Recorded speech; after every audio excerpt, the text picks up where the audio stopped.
In our last lesson, we looked at looking at the vector and parametric equations of a plane. Today, we're going to extend that into finding the scalar equation of a plane.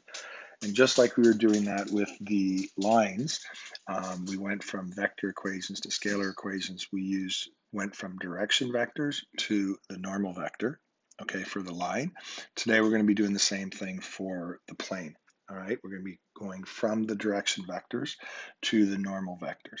All right, now first a little bit of some understanding. I've got this in the diagram here, and I've got the normal, actually the normal going right through the plane itself.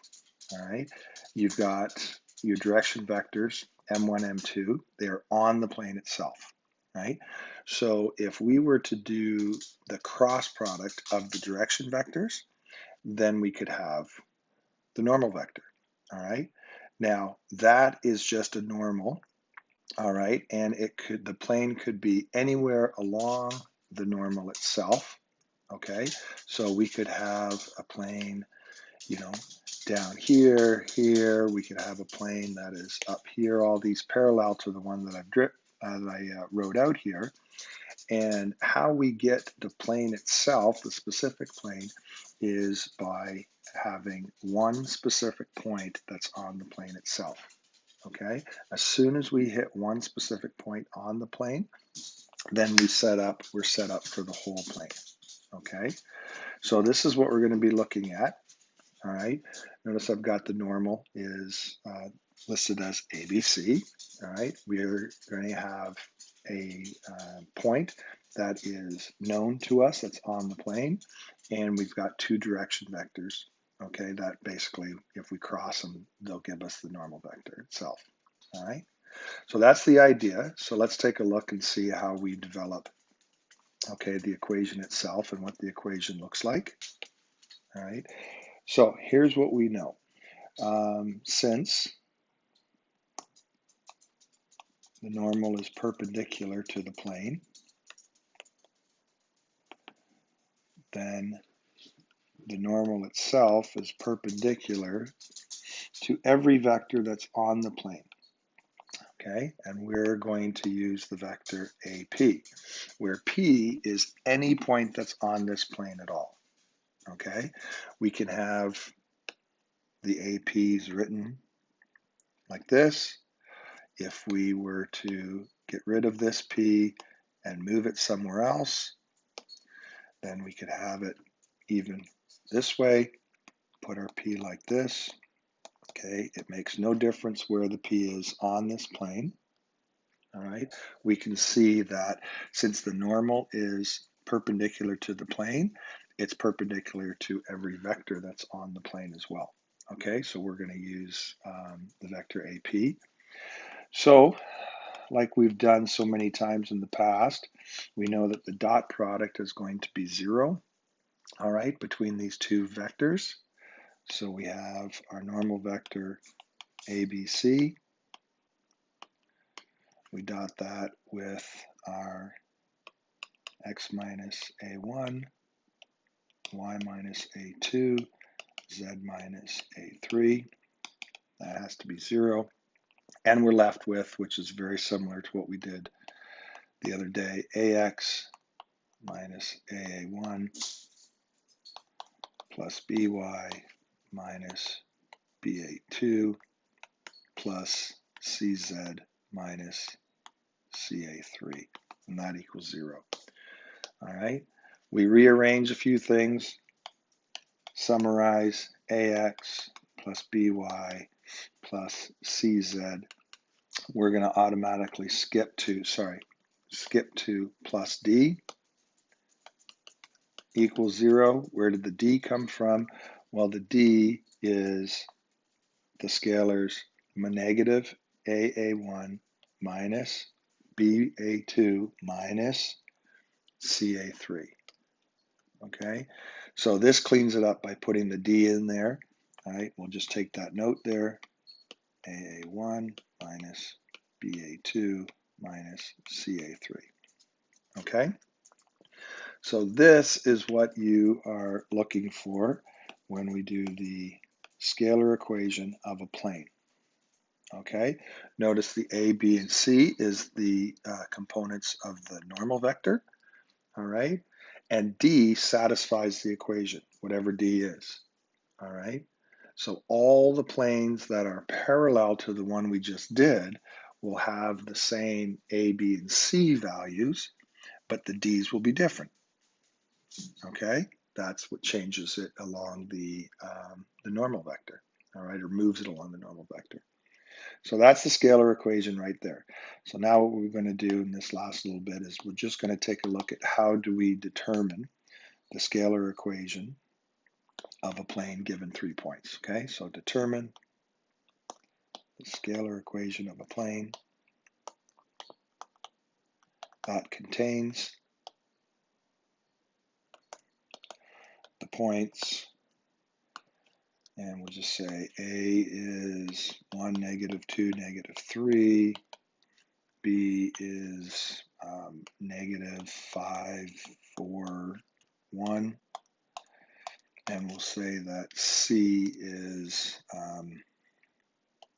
minus 3, 2, negative 4. Okay, so hopefully we've guessed well on these that they're not all collinear, and we'll take a look. So what do we need? So here's the process. Number one, we need 2 direction vectors. From the 2 direction vectors, we get the normal vector. Okay, and that's where we're going with this. Secondly, we use one of the points to determine the D value. Okay, since A, B, and C are on the plane, it should satisfy whatever we come up with when we get our AX plus BY plus CZ plus D equals 0 equation. Okay, so let's take a look at what we've got here. So number one, let's try the vector AB as our first direction vector. So we have negative 5 minus 1, 4 take away negative 2, 1 take away negative 3. So that is negative 6, 6, and 4. And we can easily reduce that to say negative 3, 3, 2, so that we just keep our numbers low. Okay, it's a scalar multiple, so we know it's in the same direction, so we're good with that. We can use BC. So we have BC is going to be our second direction vector. So we have negative 3 subtract negative 5. All right. We have 2 subtract 4 and negative 4 subtract 1. So we're left with 2, negative 2, negative 5. All right. Our normal vector is going to be the cross product between our 2 direction vectors. So we have 3 times negative 5 minus 2 times negative 2. We have 2 times 2 take away negative 3 times negative 5. And finally, we have negative 3 times negative 2 minus 3 times 2. So it looks like our direction vector is negative 9, negative 9, and 0. Wow, that's really coincidental. And yes, it's true. We could reduce this. This could be either negative 1, 0, or we could even have 1, 1, 0. Okay, very coincidental in this case. Okay, we actually, in this case, get rid of the z components because then we have our equation that looks something like this with 0z. If we use one of our points, let's say the 1, -2, -3, right? We have 1, -2. We don't need to worry about that. -3 because it's 0 times -3. 0, -1 is d. D equals 1. Okay, so therefore in this specific case, we have x plus y plus 1 equals 0. Okay, we ended up with that when we expanded over. The z values are all going to be 0. All right, and we have to satisfy the x plus y plus 1. All right, to come up with the plane. I have another example for you that's worked out already.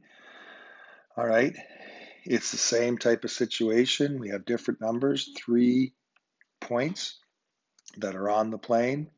We work this out the same way as we did. We're finding our 2 direction vectors. All right, from our 2 direction vectors, we take the cross product. We get our cross product, which is our normal vector. All right, so we substitute the normal vector into the equation for the scalar equation.